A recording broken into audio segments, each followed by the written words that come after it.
boyoki ba révélation à Daniel Safou. Ba révélation à Daniel Safou boyoki yango très bien. Ici kanini Moïse Katumbi, baza 12 personnes. Oyo bana ko zwa kanyaka Moïse Katumbi pour que ba finga. Mwana mboka Félix Antoine Tshisekedi. Monaki bavir nyo surtout Daniel Safou asalaki, bavir nyo surtout Mike Mukebai asalaki. Mais le oyo baza abandonné par Moïse Katumbi. Le oyo a habité ba na bazongi classe topé bazongi classe té, a habité famille na ko vivre ndenge nini. Depuis Akima, Mike Mukebai na prison Makala. Mais mutu oyo atinda bango basala n'importe quoi, mutu oyo atinda bango. Oyo bana mwamba nyo surtout ba pesa kiyo o bavwa na bango. Oloke nengo kendaki na Assemblée nationale pona kolobela ba imboka okei na yo koti na baje ya Katumbi. Okoti na ya Katumbi. Depuis Mike Mukeba ya kangama topé depuis yo Daniel Safou kenda. Et si kamoko te bayi ensemble pour la République, baye ba kolobela yo et soki ba kolobala bango te pona na Salomo Kalonda idi. Parce que bayi nyo surtout ensemble pour la République. Na ba journaliste na bango. Na ba communicateur na bango.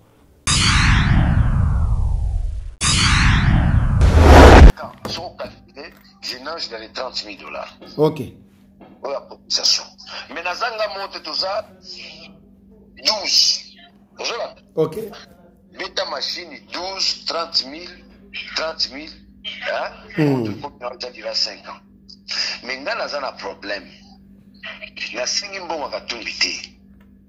Tout le monde dit dans un problème. Je te parle, mais si la poitrine. Attends la confiance, plus d'informations. Tout le monde va payer $1,000. Ok. Tout le monde va payer $2,000. Tout le monde va payer $3,000. C'est fini jusqu'aujourd'hui. Je donne une information vraie, je n'ai aucun intérêt de mentir. Malgré ma cotisation, c'est là que ma coquette a commenté dans le temps pour la télé. Voilà, 1000 on est pas naïe qui vous avez présenté 1000, présenté 2000, présenté 3000. C'est assez stoppé là jusqu'aujourd'hui. Et de la même manière, ok. Moi, je demande la cotisation en Gaï. Pas personne ne plus que 10 000. Mais non, dans mon angoté. Dans un contact, dans mon côté. Ça, je vous assure. Quelques députés peut-être. Même le secrétaire général à parti. Kabenganga, Daniel, je me débrouille seul. J'étais dit seul. Même quand il y a des personnes qui ont été Kabila. Attends, Félix, nous avons critiqué, m'envoyé quelque chose. Ok, ok. Pour vivre, Félix là, le président actuel, nous avons critiqué, il m'a envoyé quelque chose. Mais, j'en suis bien. Alors, honorable. Oh, merci, cher Internet. Merci, Nabandeko. Nyosotu, Balingara Molamboka José de Castro, Ebisikani Bozwami, na Ituri, na Lubumbashi, partout, na République démocratique du Congo, na Congolais, au Balandarabi Solibanda, en États-Unis, na Canada, partout, au Yobokolanda, chaîne Nabino Bolingara Mini Tindika Tindika, ou en la Romona, Mbalamoko, Yemeyo, enfin, qui sombe. Bisiko Ozwami, Bambo Tebele na Londres, ici ka Ozwami, et puis Bambo Tebele na Molamboka Papi Kelly, Bambo Tebele na Malela de London, Bambo Tebele na Luka Lucas, na Taïe Yesu Christou, na Bosanité Papi Atunga les grands Gilois, et pourquoi pas aussi na Mama Jeninda Yakaembe, ainsi que honorable Jean-Jacques Moutoua, les Bambongo et Belé Belé, Charles Mbongo contre Mbongo, Bambo Tse et Belé, voilà. Oyebi tangu nayaka pambati nayaka oyebi sabino mambo yoleka na mboka et puis nayaka oyebi sabino ba dongolo misu ya République démocratique du Congo bomoni tangu na lobaka pambati bomona ki awa ba complot nyo surtout oyo ba yi ensemble pour la République ba osala concernant République démocratique du Congo et puis bomona ki awa tangu Moïse Katumbi a cautionné partout, tant Moïse Katumbi a coluka que non, pouvoir, il y a mon Félix Antoine Tshisekedi, et quoi ya to pouvoir moi mboka Félix Antoine Tshisekedi to kende na dialogue to peto kende na transition par ezali oyo bango babongisaki pour que République démocratique du Congo tozala toujours na ba problème. Boyoki ba révélation à Daniel Safou. Ba révélation à Daniel Safou boyoki yango très bien. Ici kanini Moïse Katumbi, baza 12 personnes. Oyo bana ko zwa kanyaka Moïse Katumbi pour que ba finga mwana mboka Félix Antoine Tshisekedi a prometaki bango ko pesa bango 30 000. Mais le oyo depuis après satiner bango $1000 et par rapport à yatiner bango $2000 jusqu'à aujourd'hui et le comment ko ça la maraté ne bomona ki ba vir nyoso tout Daniel Safou asalaki ba vir nyoso tout Mike Mukebai asalaki. Mais le oyo baza abandonné par Moïse Katumbi. Le oyo a habité ba na bazongi classe topé bazongi classe té a habité famille na ko vivre ndenge nini. Depuis Akima Mike Mukebai na plusieurs makala. Mais mutu oyo atinda bango basala n'importe quoi, mutu oyo atinda bango ba comploter contre République, ba comploter contre Bakasayen. Mutu wana ko sionner na ye République Mobimba wa a ko sionner République Mobimba. Na yebisaka bino ba inia peuple congolais ezali ba paya oyo ba ko prétendre ko za ba Congomani. Moyinya peuple congolais zali bato ba ko prétendre ko za ba Congomani.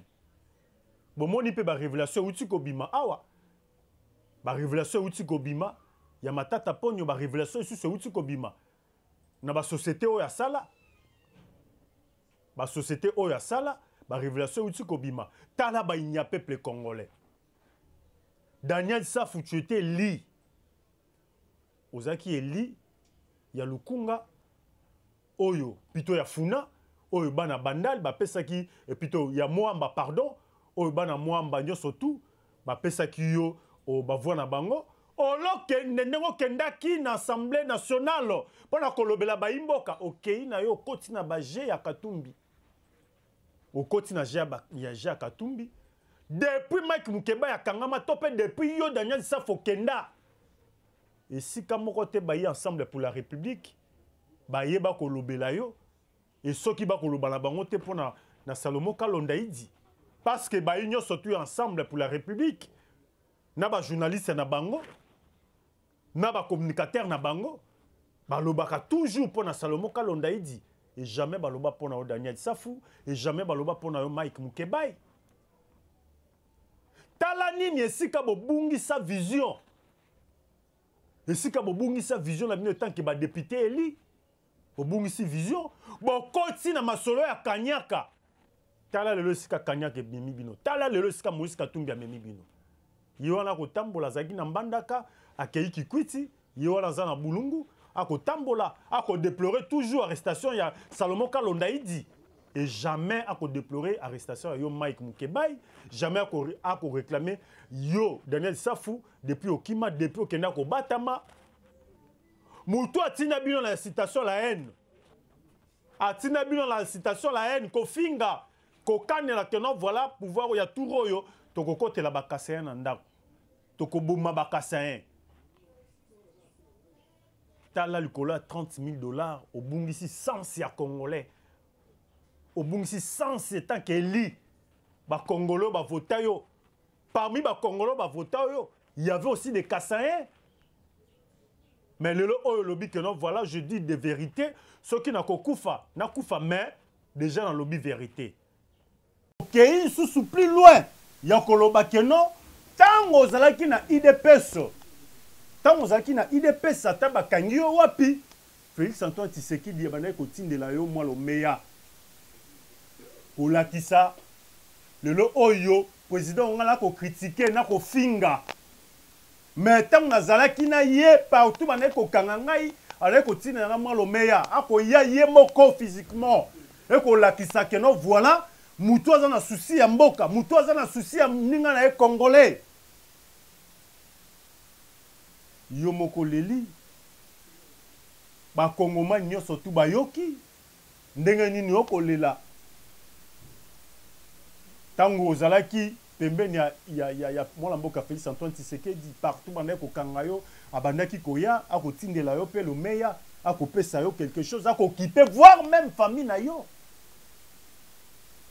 Mais lelo oyo Katumbi atie bino na bassin abaloli bino azobi bino ndenge moko akoloba azobi bino na bassin yo wana kotala na ye makambo Salomo Kalonda edi bozwa mayele.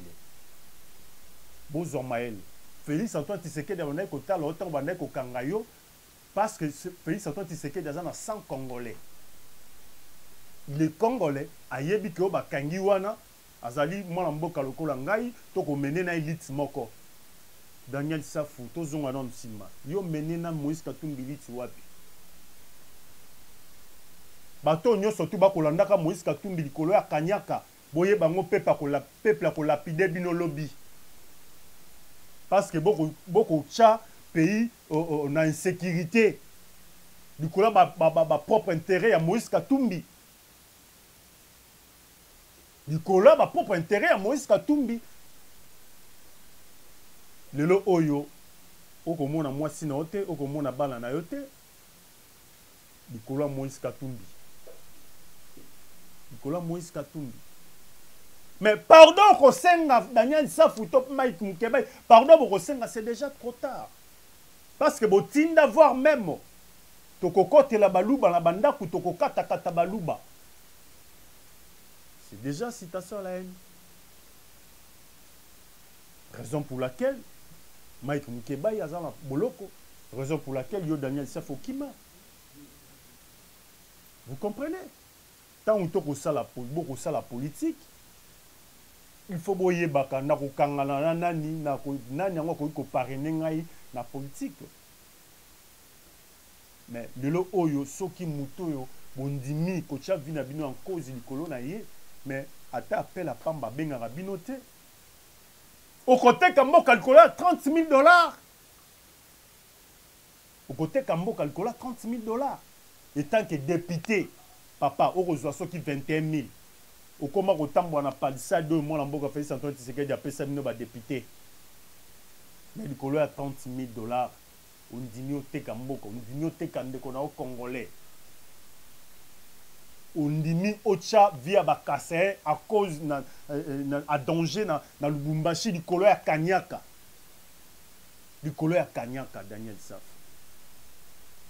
Et le oyo kolela ozoe baté au sala nini pour senga moi mboka Félix Antoine Tshisekedi alimbisa yo. Est-ce que bon le baka après a rappelé na mutema ya mawe tant que garant de la nation et tant que aza na mutema oyo et ça la kaisa tendenge moko na ya Kabila parce que Kabila soki ya bino etikala ka non mais moi mboka Félix Antoine Tshisekedi ko finga e banda le loti lobby à ko répondre. Voilà, merci beaucoup na ingénieur Kapayos, merci aussi na Rabile Mozaki Sima caméra. Merci na bandeko nyosotu balinga la mboka José de Castro. Merci vraiment na appel puis na message. Merci na bino Tambo Komaka ndeko lobela biso boye ndeko toza pour cette information boye ça montre à combien de fois que non bolandara vraiment mon mboka José de Castro. Merci. Et puis merci aussi na cordon ya tindika Bouyoumboui, merci na bakondi Susu ya tindika mwana mboka Rifin Kisombe, Papi Kelly et pourquoi pas aussi na bandeko nyo surtout balinga José de Castro na Belgique, bandeko nyo surtout balinga José de Castro na Londres. Voilà, je pense encore au Malela de London, na Bo Sanité ya Papi Vantoto na Paris, Fondation Dito na VTT, futur gouverneur ya Congo central, bambote ebele bisikani ni ozami Rolanda Mwanamboka José de Castro, Okutani Malasima.